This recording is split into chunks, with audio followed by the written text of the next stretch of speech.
Just got done with the workout. But I'm going to put this part before the workout.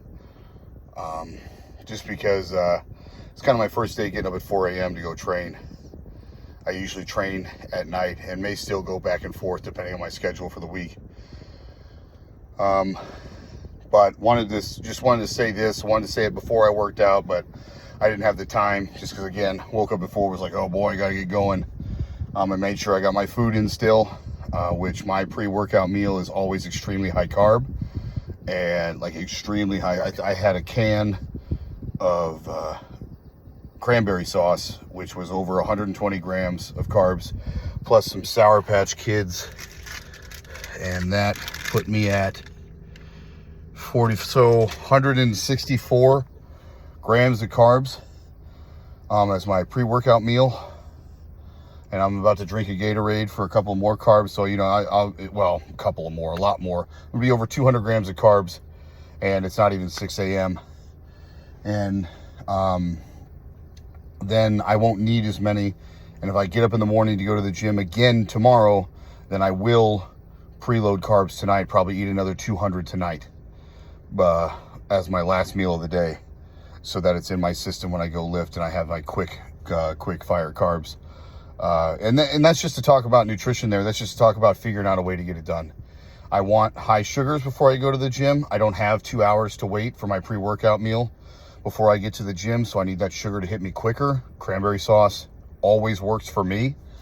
Candy always works for me. Gonna be how I get it done. And that's to say that that's what this channel is gonna be about. You know, I'm 35 years old, former strongman that I used to train 4 times a week, 45 minutes one way to the gym, 12-hour shifts at my real job and everything. Now, you know, I've got 6 kids. Like, I'm a busy guy. So now that was when the gym was my number one priority. I had a goal I was chasing in the sport of strongman. Now the gym is not the number one goal. Now work-life balance is the number one goal, because with pro wrestling, I'm on the road. I'm gone for like usually a minimum of 2 days a week, out of the house completely. And many weeks, that's 3 to 4 days as well, away from my wife, away from my kids. And I wanted to make this gym channel.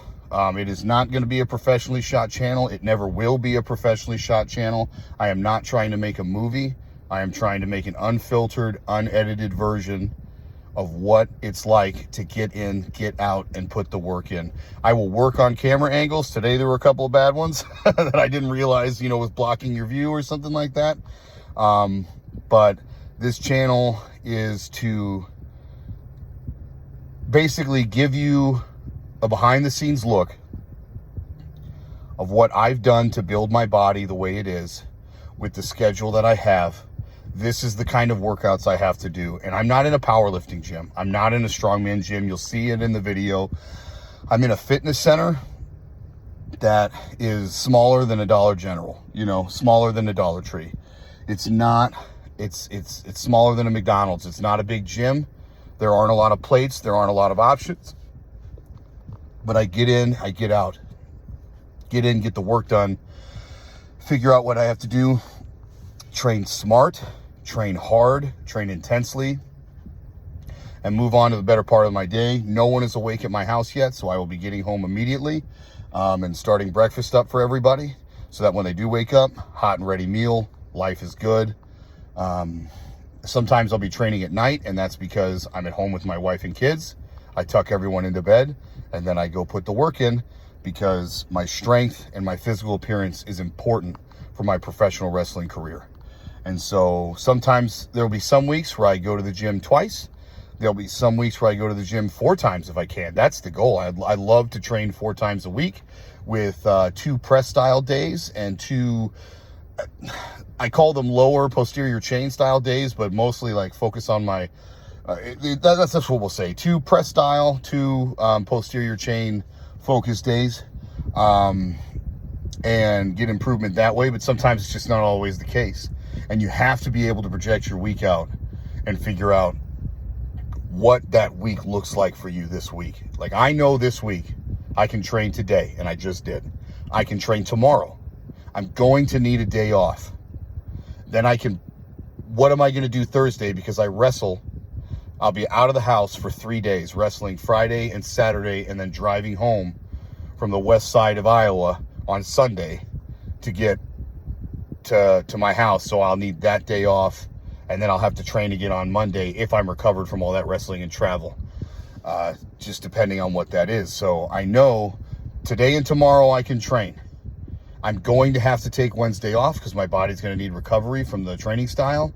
And then I can train on Thursday. And because I'm not going to have that fourth day, my day 3 is going to look different than when I have 4 training days, or if I have 2 training days.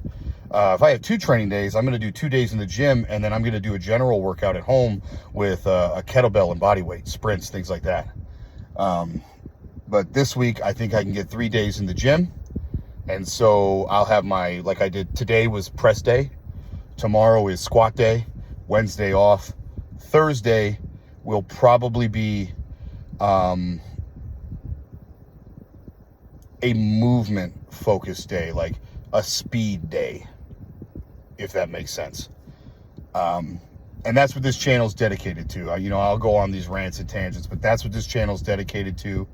It's to show you that no matter how busy you are, I'd love to show you that you can still get it in and get it done and balance it, and that you don't have to be these guys. You got to go to the gym 6 days a week. You got to do this. You got to do that. You don't have to do as much as you think you do. You just have to make sure that what you are doing is intelligent and intense. All right.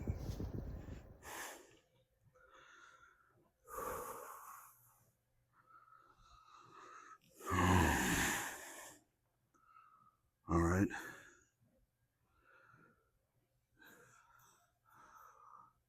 I'm going to do press day 1. Today's workout is going to be fairly simple. Show you what it's like to be a busy guy and how do you balance it all.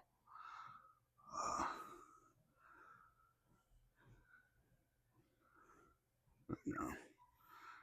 We're going to do a press day today. The focus for me specifically is to do work on my overhead and specifically my 1 rep max. I'm chasing a 405 pound press again. Really like to hit that one more time in my life. So starting out with my first exercise, there'll be 3 main exercises. This is going to be my first warm up for the first exercise, close grip bench, 12 sets of 2. And that's just going to be about speed, explosive, 12 sets of 2 every minute on the minute until we go to 2 sets of 20 on the dumbbell overhead press. Most likely to do those seated. And then we'll actually get over to the overhead press and work on the push press there and get into some extra accessories after. Let's get going.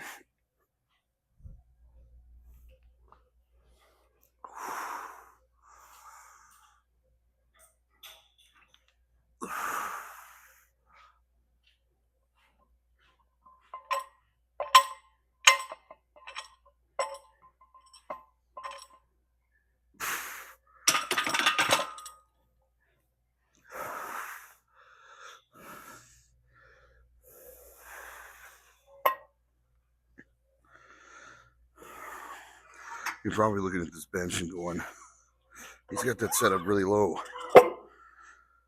Why doesn't he adjust it to where it's easier to unrack? And my answer to that would be laziness. Pure laziness. I come in, I see where it's at.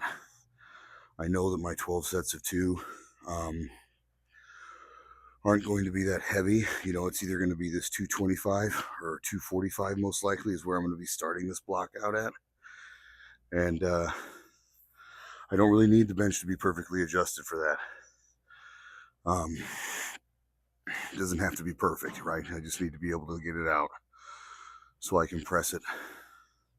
Let's see what this feels like, and we'll decide what weight we're going to use.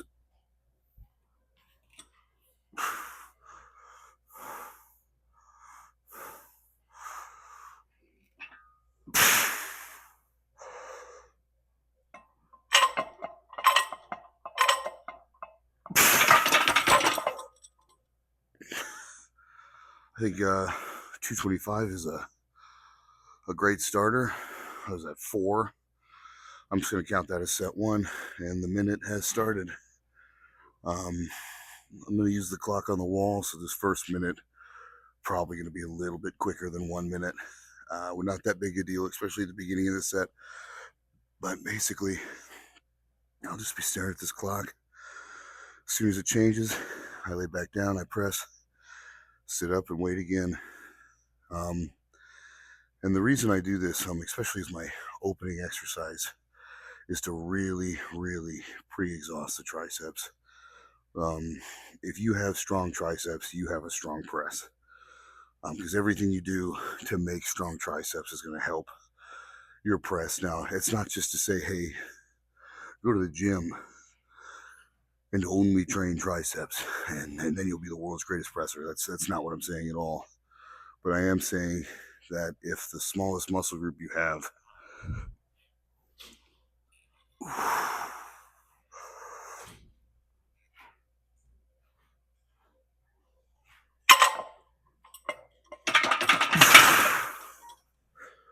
for your press training is pre-exhausted going into it and getting the most work,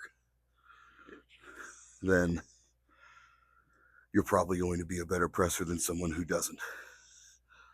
And that kind of goes, that's kind of a law for me for any press. You know, I've got vertical press day and horizontal press day if I can fit 2 press days in a week. And that is really not much different if you, when you do your overhead press. You know, I say we're going to do push press today, and we are, but I don't typically like to use too much leg drive until we get really high up in the weights. And so it's very similar.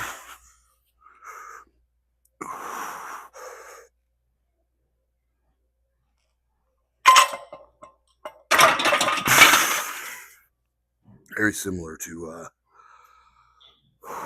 doing a bench, doing a seated dumbbell. You know, if I grab a barbell, do it standing, and just use a little bit of leg drive to get the press off, then it's all the same muscle group. It's just different parts of it.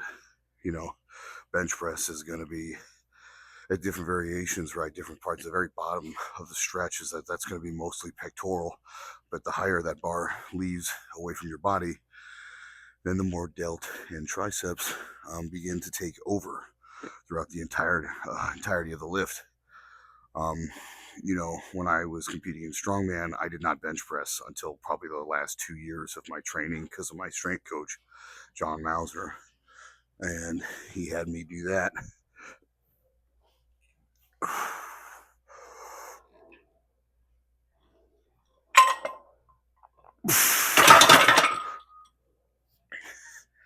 And he had me,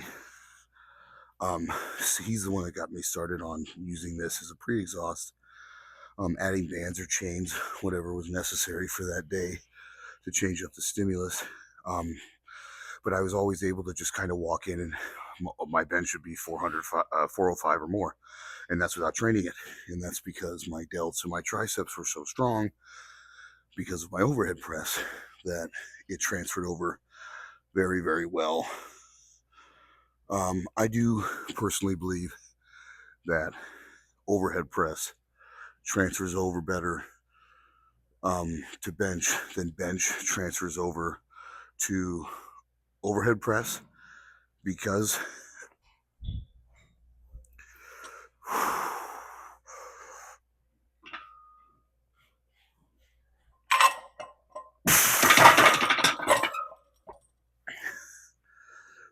the overhead press does specifically focus, you know, it's actually a lot more upper back stimulation than I think you can get from a bench, even though you're using your upper back on a bench press as well, like I am here.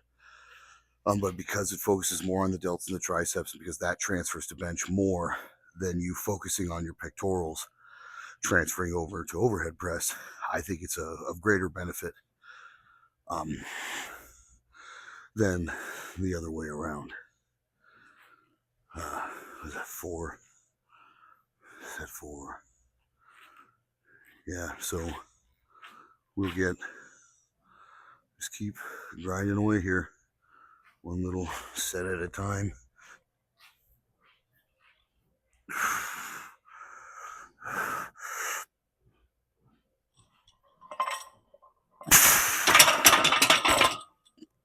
Set 5. I don't know if you can see it. I'm not putting my feet on the ground here, so this is actually like a Larson press, a close grip Larson press. And again, every thing that I'm doing before I get to my actual main movement is to pre-exhaust the muscular groups that I'm going to be using to move the weight that I want to move today, making it harder. And the reason that is, like, let's say I come in, I do my 12 sets of 2, and I do my dumbbell overhead presses before my barbell push. And I get all that done and I'm exhausted, and I go over, and let's just say for some reason 225 for 5.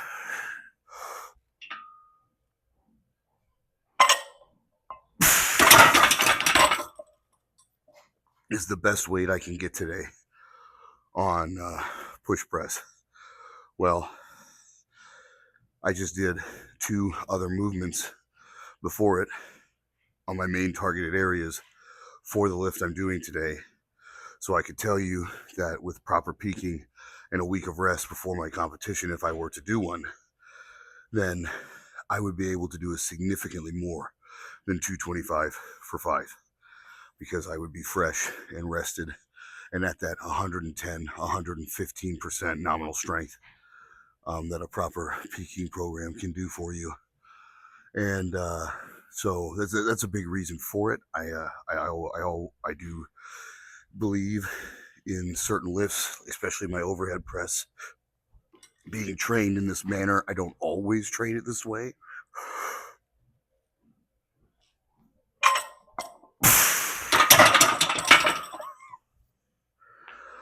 Because you want to switch up your training styles. You want to do things differently. You don't want to plateau and get used to it, get comfortable. You should never be comfortable in the gym, I think, especially with strength training. You should never be coming in and being like, okay, this is what I typically do, so this is what we're going to do. This is what I typically do this week.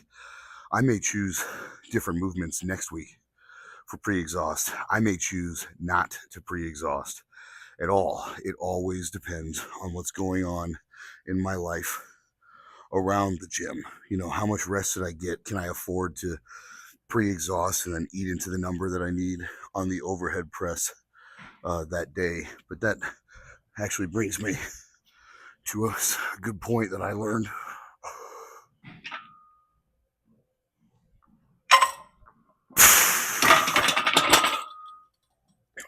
from my coach, John Mauser, and that's the number doesn't matter. The intensity does. You know, if you didn't have the discipline or the ability, in some instances, in many instances, the ability to have the perfect nutrition that day, the perfect rest that day, and you're heavily fatigued, but you have to come in here anyway, and then you do your pre-exhaust, and you get to your main movement, and it's just not there. You know, like you know that number isn't going to be there today. Well, then you drop the weight, and you hit something that will be there that day. And that's just what you got that day. That's the intensity you had that day.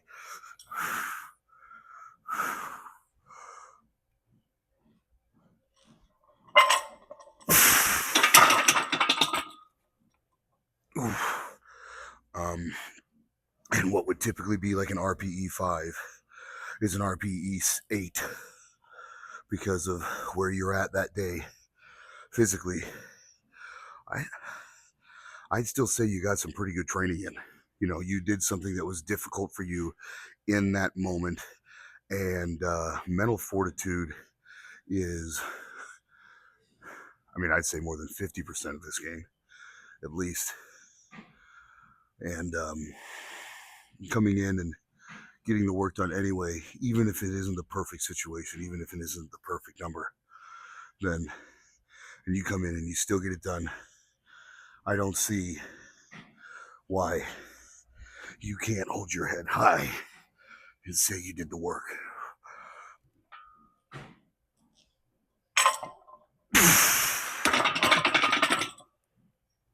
Oh, yeah, 225 was a good number today.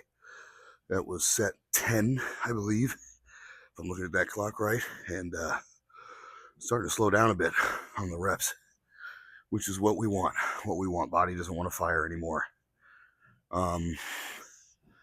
You know, and you saw me come in. What you saw me do was I turned on my tripod, I sat down, and I started. You didn't miss anything.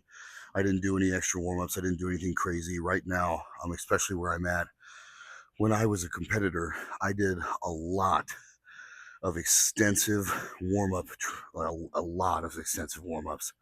And it would probably take me almost 3 sets even to get to 225. But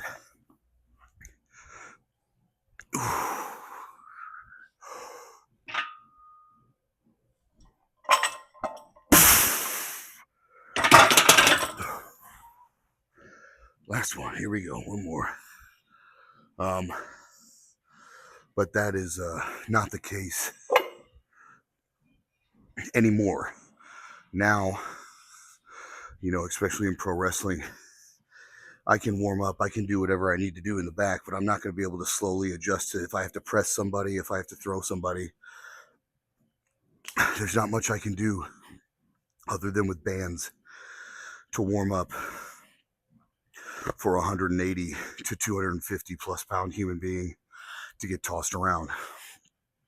And so I've been taking my time in the gym to kind of just get to where I need to get to as quickly as possible, while maintaining safety. I'm not cutting warm-ups out entirely.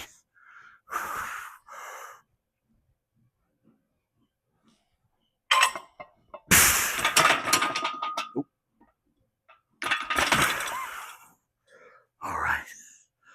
Not cutting warm-ups out entirely, but I am getting the amount of time it takes me to be ready gone. Now I'm going to come over here. I think I am going to do these seated. I am going to do these seated, and I'm going to take a break, let the triceps recover just a hair.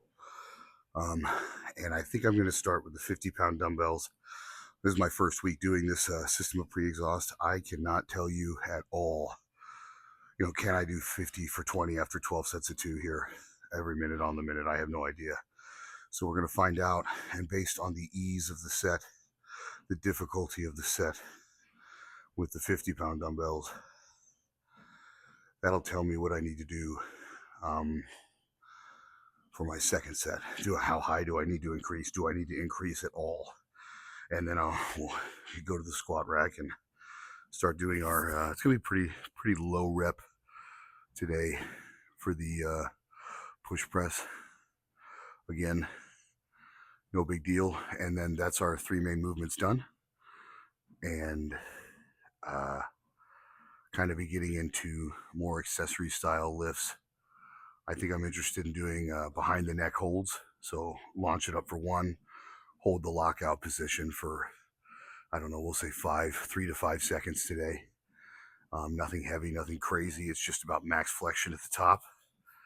And then from there, on my press day, I do like to do 2 variations of rows. I think I will be doing upright rows and then into like a high bend barbell row. And that'll be it for the rows today. Into my tricep accessories. And then a little bit of bodybuilding because you got to grow the muscle to have the strength. All right, let's try these dumbbells.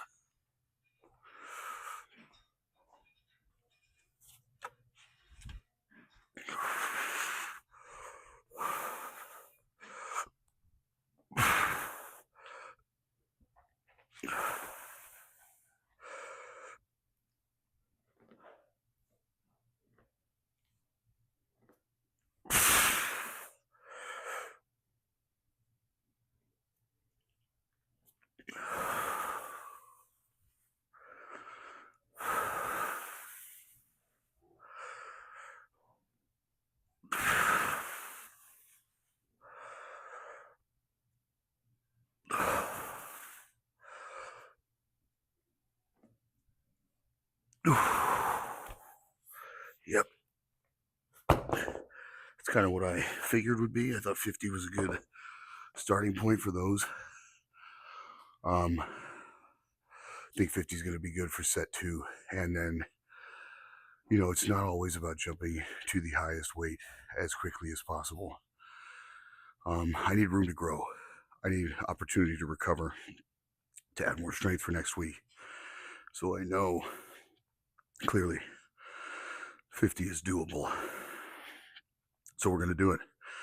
I got a good burn. That was a great pre-exhaust set. So we're going to stick with it. And then next week, because I do think that at least the dumbbells for sure are something I'm going to be doing. Probably both of these for at least 4 weeks. They're going to be something I'm doing. So next week I can go to 55 or 60 per hand. Linear progression on some things is great. On most things is great. You always want to be, generally speaking, trying to go up, but just do it at the right pace. Don't jump too high too fast, because if you get up there just because you can, where do you go now? You got nowhere to go. You got nowhere to grow. So you take your time, do the sets right. And you'll notice a difference between the way I'm doing these presses and, like, say, any other bodybuilder or someone you've seen do these presses, and they're going to come here. They're going to hold that stretch and kind of control through the motion. Again, pre-exhaust on the front delt. I'm going to come all the way down. I'm going to make sure I get the full stretch, and I'm firing up. I'm trying to get rid of the explosive ability of my press, so that I really have to grind for it on my main movement, really have to work hard, and then that becomes the primary focus, so that if I were to compete again, or I need to overhead press somebody in the ring, I know it's going to be there. All right. Minimum rest. More reps.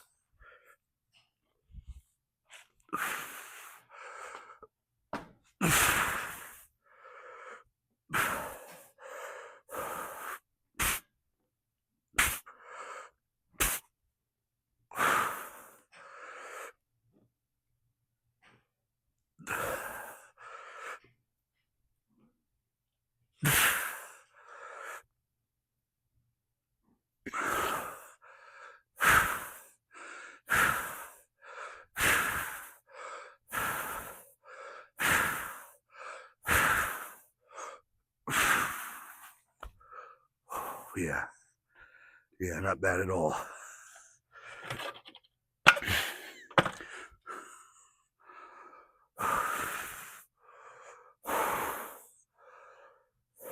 Not bad at all. Look, somebody left their weights on for me. I can't stand that. If you go to a gym, and a public gym at that, I just work out in a tiny fitness center. This isn't some hardcore gym where anything's going to be crazy.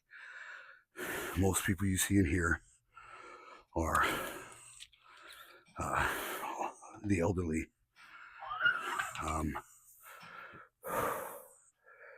Actually, we'll move you over here.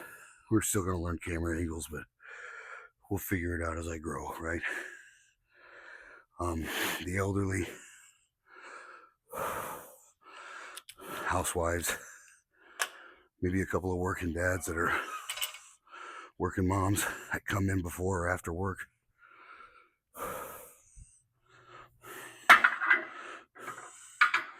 But no, like, what I'm trying to say is the casual lifter. And that's not an insult. I definitely don't say that as an insult or to be rude. But that's what lifting is in their minds, right? It's just a casual thing that you do to feel good, try to stay healthy. And I think it's fantastic. Anybody that can come in here and try to be the best version of themselves, physically and mentally, much respect. But the point of saying all that is that these people,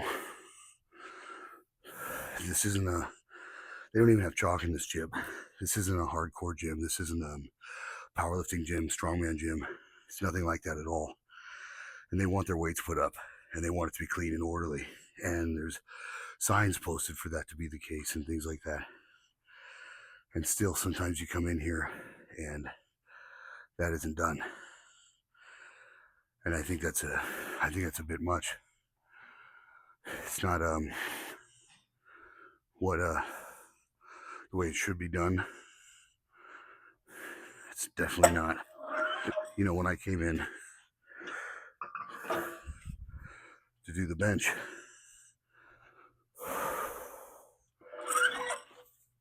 there was weight already on the bar. Why? Especially when it's only one plate, why can't you put it away? I'll never understand it. I've been to gyms where guys can deadlift 800 plus pounds. Those guys will put their own weights away. But not here. Not the 135 pound bench gym, no. There's no way. All right. A couple of strict press first to warm up, and not really warm up, but more of a mental take of where I'm at.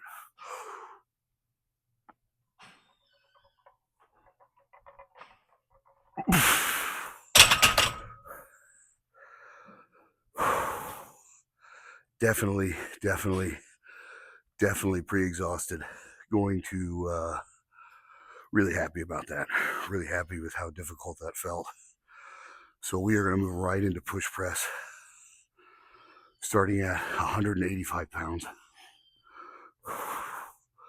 No equipment on yet. Not going to put on any sleeves, wrist straps, no belts. Just there's no need for that yet. There's no need for that yet. Because if I can do this without equipment absolutely has the ability to hit more weight. Despite what people say, oh, the sleeves just keep my elbows warm. No, the sleeves help you straighten your arms out. And that's okay. Just own it. So I will train with assistance later in my programming, especially since this is kind of a brand new block starting today, for my press at least. I think I'm going to be going into week 2 of my squat day this week. Started last week and didn't have the tripod, and the microphone is new. So couldn't quite get into it for week 1 for that, but is what it is. No big deal. It's just about trying to get my best 10 rep squat. And we hit 455 for 10 last week. So now we go into the building phase to try to get to that 475 for 10.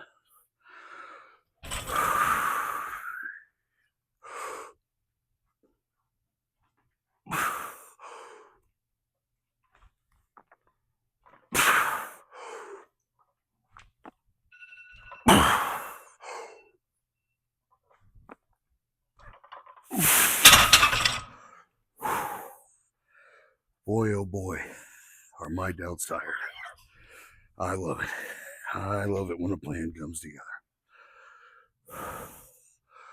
And then when you do 3 presses like this in a row, your anterior delts, they don't need any more work. You just did 3 presses. They're grown, they're blown, they're done. So I can focus on traps, lats,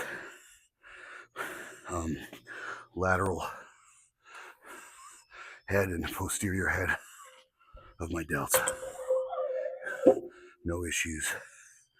You know, based on that 185, I don't think I'm going to 275 today.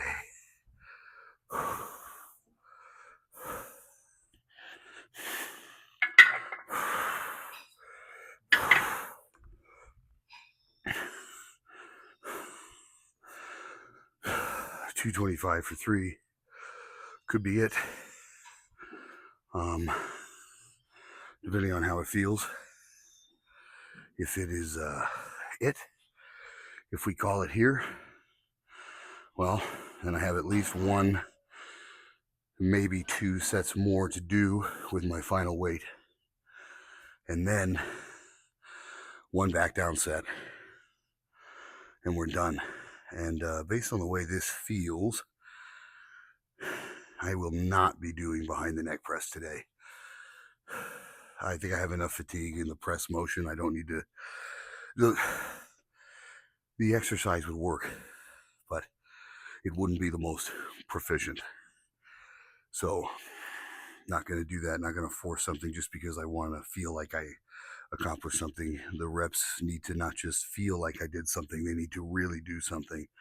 And so I can move on to my lateral heads and upper back of my lifts before I get into the bodybuilding, which bodybuilding I call like lateral raises, rear delt flies, and any kind of like I'm doing rolling tricep extensions right now.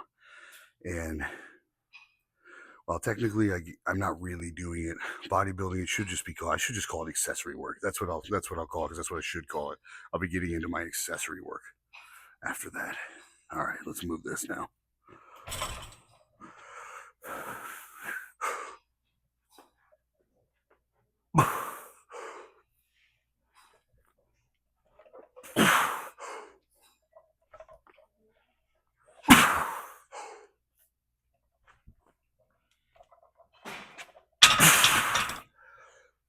Well, that's not going to be it today. That moved a lot easier than I anticipated. So,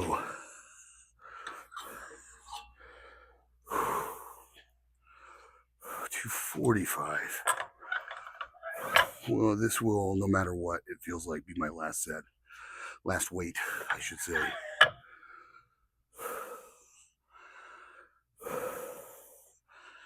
Because again, even if 275 for 3 was there today, which honestly it may not be. Why? I only got to go up from here. I don't need to hit it this week. I can hit it next week. Because I could hit 275 this week, but if it was a max effort set, what am I going to do next week? 280? 285? Maybe. But it's a lot harder at this stage of my career to add 5 pounds a week to my max effort sets than it used to be. Because I've been reaching my limitations. I kind of know where my numbers are at and what I'm capable of. And I mean, I do fall prey to getting hyped up, getting excited, and really just trying to force numbers. And I don't want to do that anymore. It really derails progress. Because you think about that, you force a number because you just really want that set. It's an ego lift. And you don't get it. What did you accomplish? Nothing. And honestly, it could be a negative. Like you could be nowhere. You couldn't even get halfway to lockout, and you just missed the lift completely. And then now you're in your head going, "Oh my God, I'm nowhere near ready for that lift." So I always like to come in, try to make sure every set is a successful set, and leave my top end open to my imagination on what I could be capable of come contest day. Not competing anymore, but I still like to train with that mindset.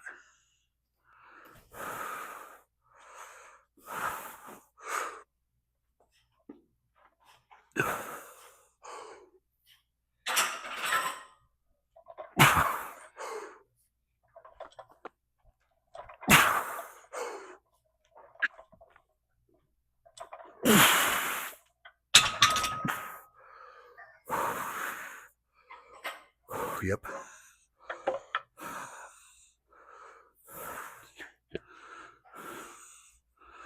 Fix the weights on here. I don't like to use these unless I'm having a really bad day. because I would much prefer to maintain control of the bar and the weight and the path. And if you're doing an overhead press and you're tilting too much, you need to get away from a barbell and reassess everything you're doing, because you have a large discrepancy on one side of your body. It's better to make some adjustments there and improve from there.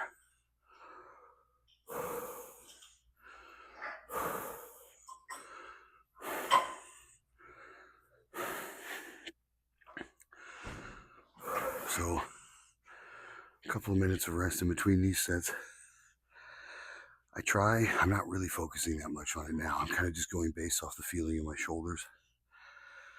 2 to 3 minutes right now with how light this is. Even though I'm fatigued and I'm making it look difficult, it's still, generally speaking, lightweight for me. And so I know that I can recover from it a lot quicker than something else. So I'm just kind of waiting till that ache goes away before I start my next set. And that when you do that, that helps you with that focus on general strength and GPP, general physical performance. To make sure you're capable of doing just, again, a general broad spectrum of things, which is the foundation of all my training. Nothing is very too specific. It's just about being overall strong.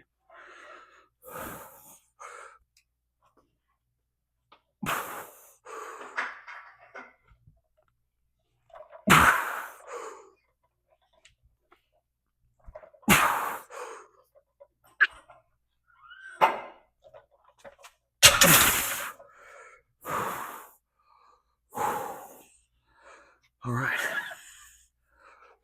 Good top set for sure. Top weight, I guess.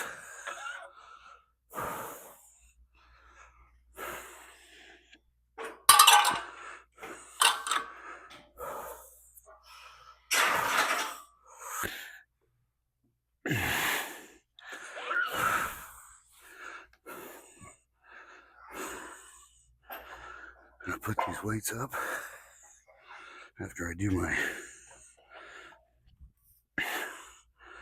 back down set of strict presses, which is 135. My push press grip. So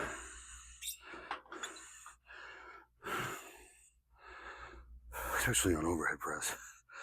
Well, I do it on bench too. When I'm push pressing, I put my ring fingers on those rings here on the bar, the first set. If I went to a competition, they said you must strict press, I would not go out this wide. I would bring my hands in. To that typical, back in high school, thumbs difference away from the smooth. So I could get more triceps involved. But doing the push press like this is significantly better for me in my arm length. I have long arms, but they're mostly forearms, so my pressing muscles are actually short. So I can go wide and still get a lot of tricep out of it, just not as much as if I were doing it closer. All right, let's get this last set knocked down.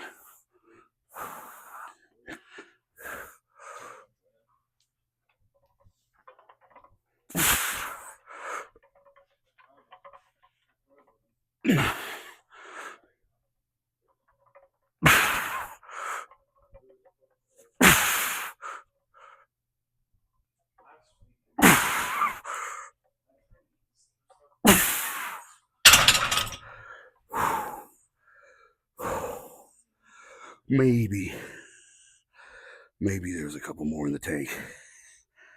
Not many.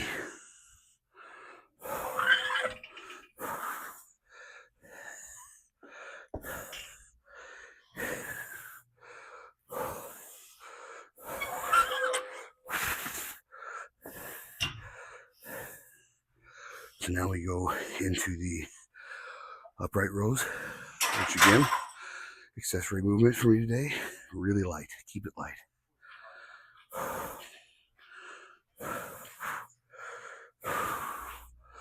Because on my squat day, I have other rows that I do, and they are the heavy and explosive ones. So there's no need to do that twice, even though they're a completely different variation of row. We're gonna get a feel for it. I'm gonna have to move that phone.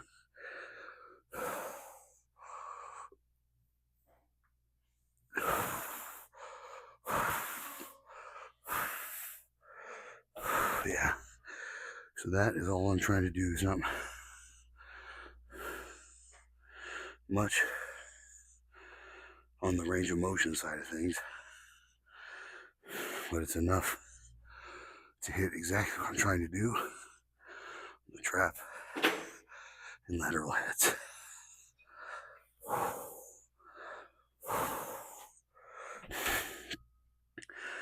I'm going to start with 95.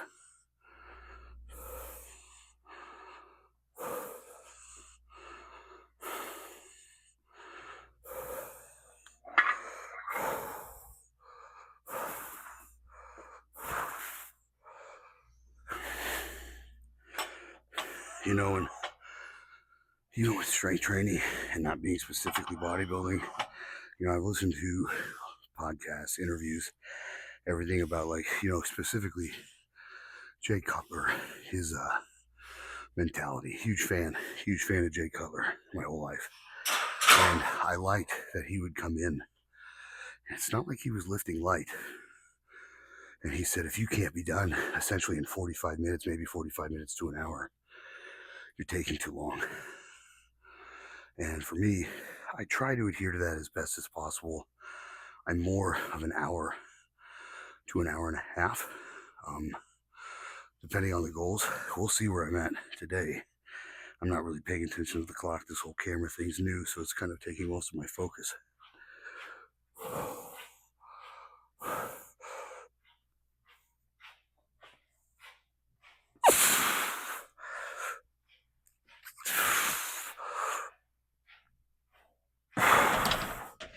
Sets of 8 today. We're going to go up to 20 pounds.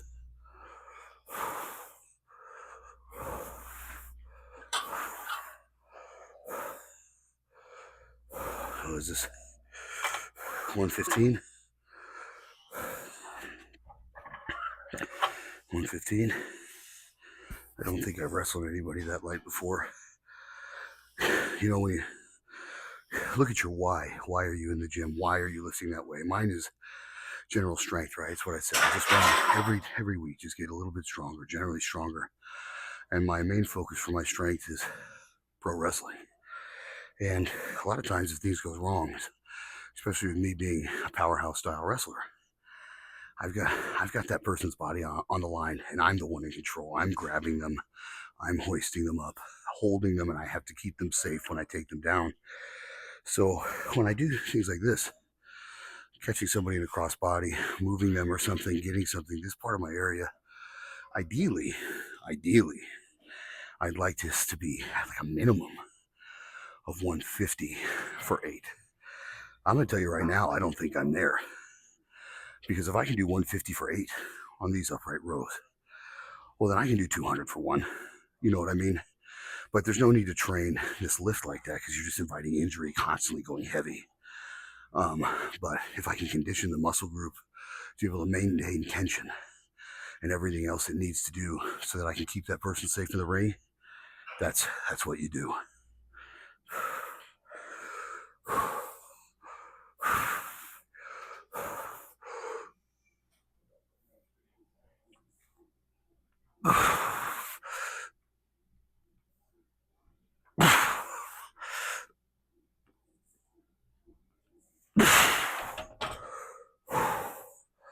All right, we're gonna go 135.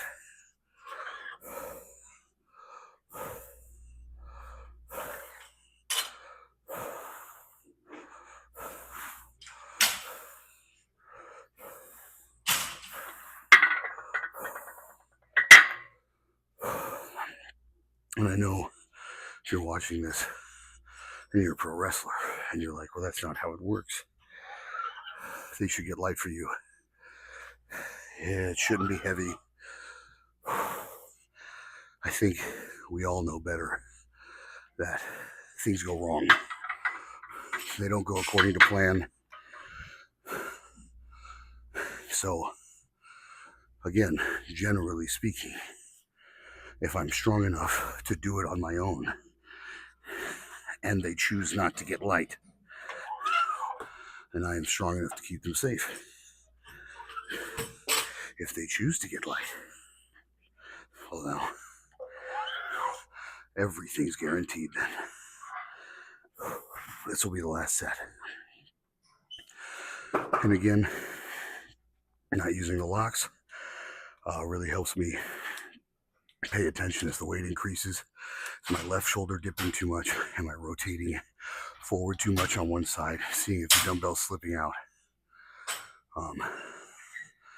And if the answer is no, then imbalances are good. I'm performing the way I want to perform.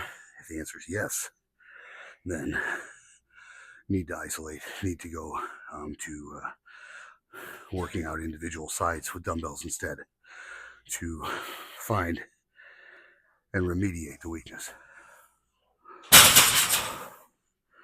All right, last set.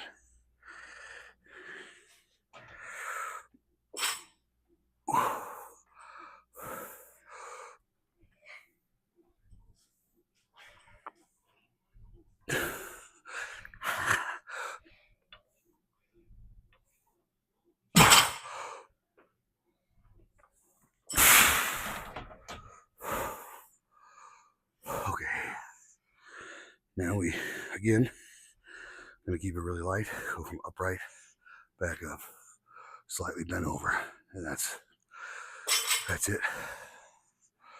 Before we get into some rear delt and triceps, lateral head maybe, I might do some lateral raises, but with these upright rows, pretty heavy lateral head hitter, if you can see it, really rounded out already. So I think a primary focus on my rear delts after these rows would be the most beneficial.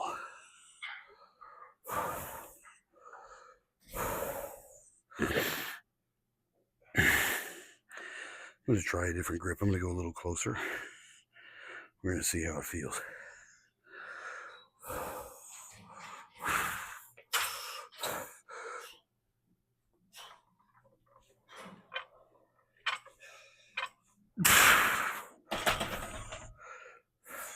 Pretty good. Pretty good. We'll go to 185. Oh, he's got those over there. I need to find some more 25s. That is one thing that's a little difficult about this gym. Not a lot of plates. Not a lot of plates to go around. And then because so many people leave things on the equipment. Oh. Makes it difficult to find things.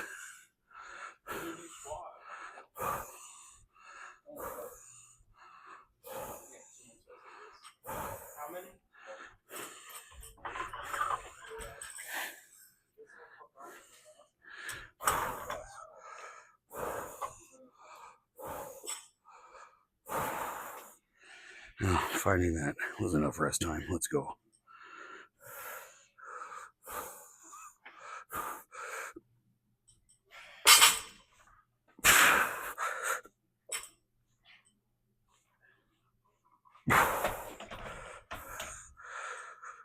More sets of 8, moving quick. I'm gonna stay at this weight.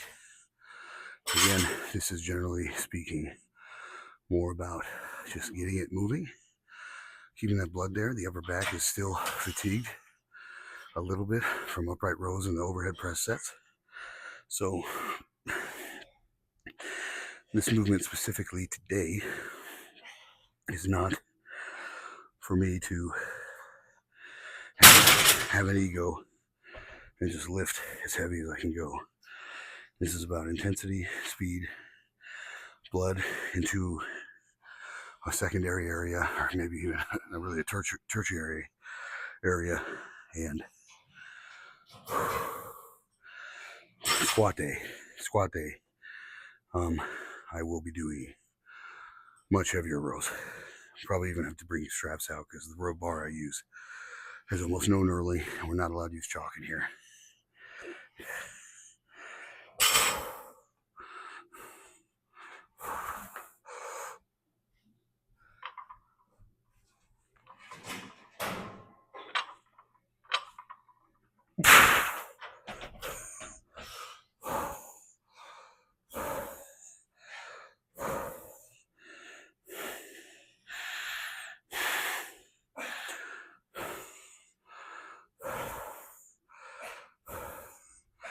Everything about my back today is more, other than the rear delts, is more of a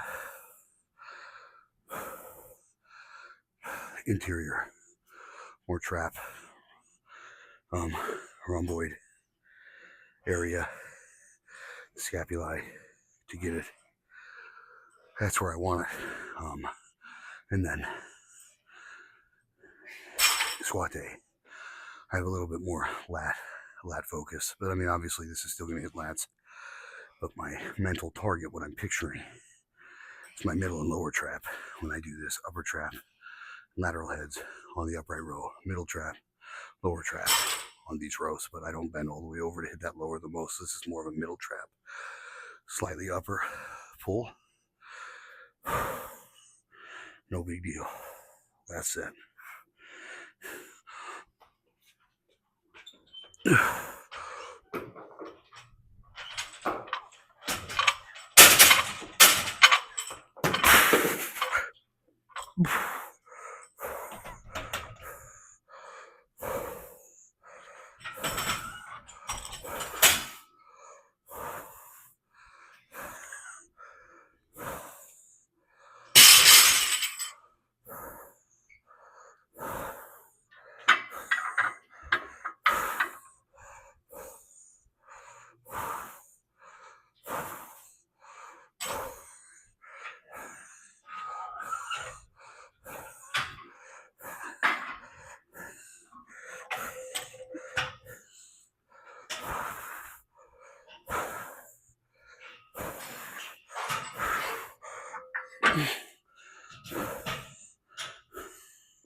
So,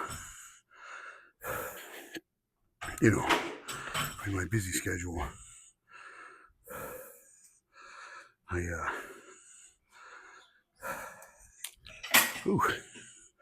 gonna learn how to move that a little better. Just say we're at 52 minutes. Not bad, almost done. So we're gonna be a little over an hour. My busy schedule, I definitely am somebody who gets in at least twice a week. So these first 2 days, that's why I say I call it my press day and my squat day. They're very important. So I hit my most important exercises on these 2 days. And if I can get a third day, maybe even a fourth, if I'm recovered enough, then I can play around a little more and change it up. But right now, it's just about getting that base lift stronger and the focus different. All about that. Now, I have not used this machine specifically for this. I've always used dumbbell, but this pec deck has done wonderful for me in my pectoral development, which is something I did not focus on ever for years until this past year. And I know I've gotten a lot of gains from this, so I want to try it for rear delt today. So we're going to test out the weight. This is a high rep accessory. I do 2 sets, possibly 3 if the first one's too light, to failure, and we're done.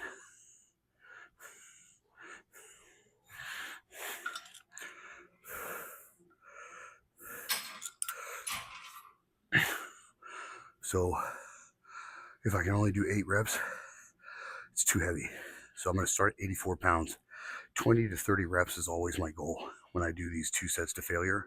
I always want to try to get 20 to 30 reps for optimal amount of stimulation for me. That's what works for me on this. That's what I did for my chest. That's what I'm going to do for my rear delts now. And then we'll see how 84 pounds goes. And if I have to go up, I can go up. Might have to go down. You know, I have no idea.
Yeah, 84 was fine. Stopping right before the weight touches to try and keep that pull on the muscle group that I want to target. Not going to full lockout, because I noticed on this machine when I go to full lockout, I feel like I lose all that pressure on that posterior head I'm trying to hit, and it goes inside again to the traps. Well, I just went over there. I did my trap movements. I don't need to do them again. So this is about isolation and targeting those rear delts. Making sure that I target the right area. And I only do the isolation training like this after I've hit my bigger stuff. I've done all the work. The whole area has been stimulated, has been trained, and now I'm isolating weaker areas to improve the general lift next week. That's always the goal. How does this movement improve the general lift and the rear delts, upper traps, middle traps, rhomboid area? So that scapula is maintaining balance and stability, because if you notice, when I start getting heavier, I'm a lean back presser. Call it the vertical bench. And if you don't have a strong upper back, you cannot use that press style. And I'm a believer in that press style because it incorporates so much more muscle in this upper shelf into your press. Sure, I could do a jerk, or I could do a jerk, which is a very impressive feat of strength. But that's a leg drive, drop and catch. I'm not improving my press strength. I'm improving my catch strength. And so now, that's not to say that people that do jerks aren't good pressers, because especially in the world of strongmen, some of the best pressers in the world use split jerk. That style of press has never served me well, has never transferred over well, hasn't worked for me. And so I know my body. I know what type of lifter I am. I'm not going to chase that. I'm not going to even try to pursue it when I can keep up with the people that do the jerks with a push press. I can already do it. And people say, well, if you can push press that much, then you can think about how much more you can split jerk. That's not the case with me, because my push press strength comes from up here. Your split jerk strength comes from down here. This is my weakest part of my press. So I can improve it, but it'll never beat this. Not for me, not with the way I'm built. All right, last one.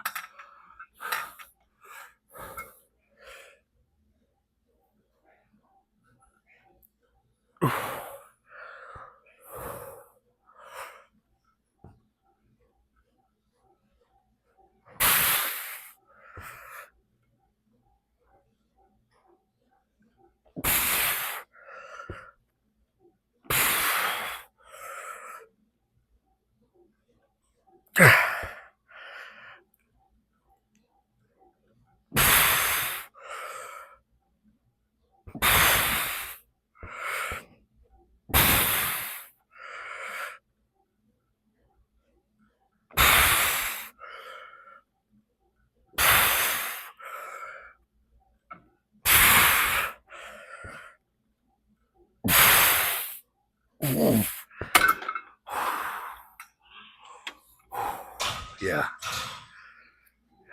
I think we got the work in today.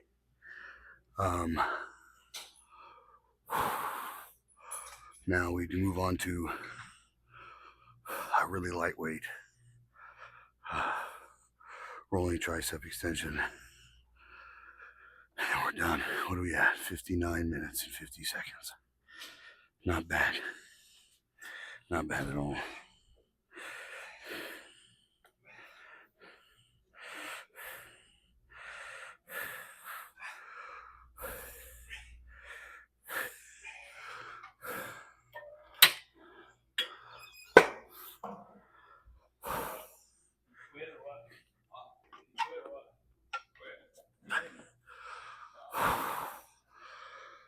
Start at 20.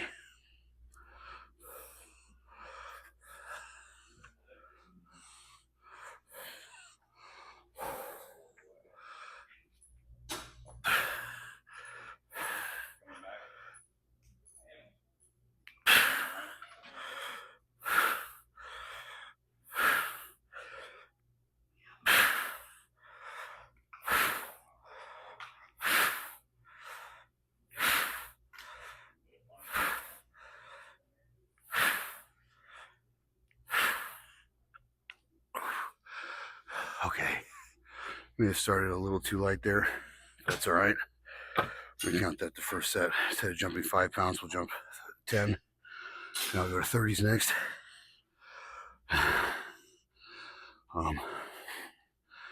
Yeah, we did good work today.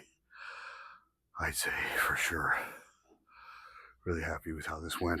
Feeling fatigue, the pump that I have everywhere. Because, you know, I'm not someone that is chasing the pump. I'm not a bodybuilder, but to say that I shouldn't be doing it at all would be absolute insanity, because I've done my strength and now I need to flood the area with blood, and it takes the pump to do that.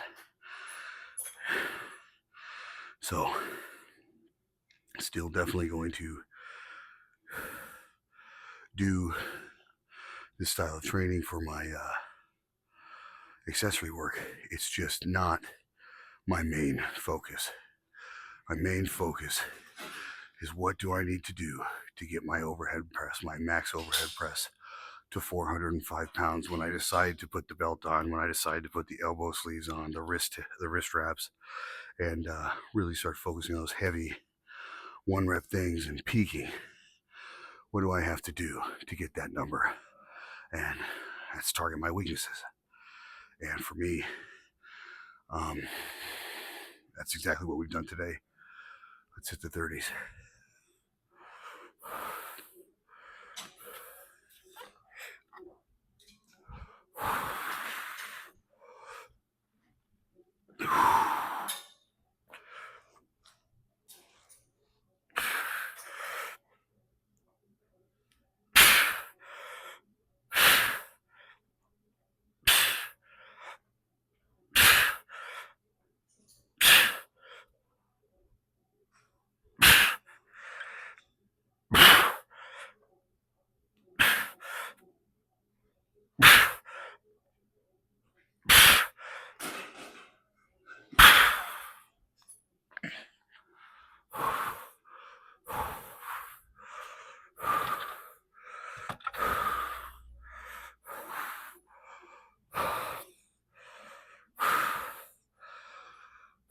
All right.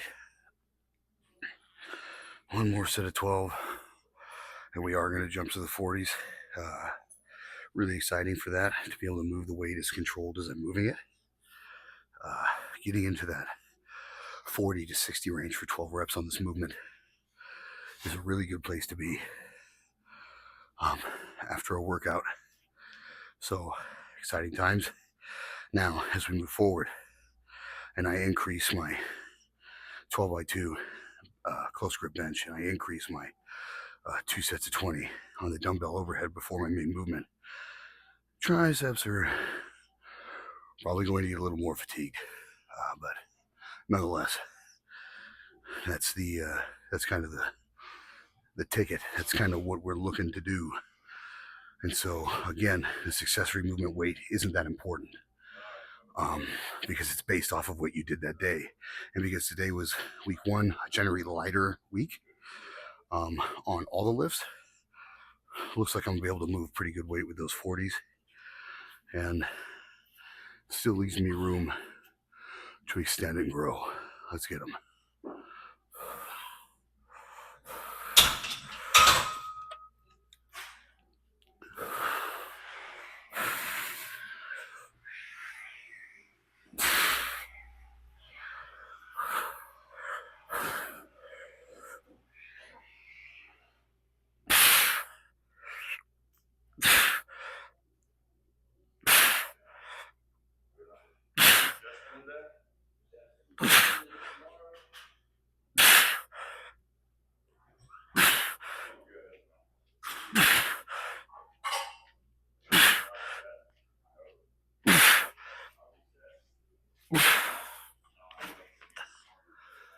And we're done.